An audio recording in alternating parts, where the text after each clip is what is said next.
লালকুঠি বাংলাদেশের রাজধানী ঢাকা শহরের বুড়িগঙ্গা নদীর উত্তর তীরে অবস্থিত একটি ঐতিহাসিক ভবন।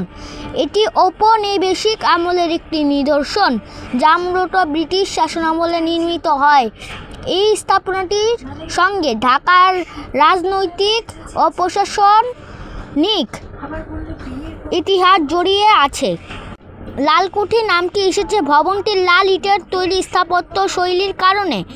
এটি 18শো শতাব্দীর শেষ ভাগে বা 19শো শতাব্দীর শুরুতে নির্মিত হয় বলে ধারণা করা হয়।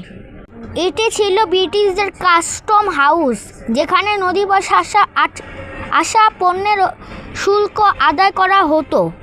এখান থেকেই পণ্য আমদানি রপ্তানির ওপর নজরদারি চালানো হতো। লালকুঠি ছিল বুড়িগঙ্গা নদী ঘেঁষা বাণিজ্যের অন্যতম কেন্দ্র।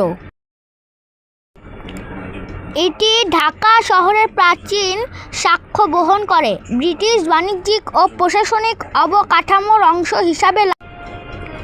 অংশ হিসাবে লালকুঠির অবদান ছিল উল্লেখযোগ্য। বর্তমান এটি পরিত্যক্ত হিসাবে ছিল। বর্তমান এটি সংস্কার করা হচ্ছে। এটি দ্রুত সময়ের মধ্যে সবার জন্য উন্মুক্ত করা হবে।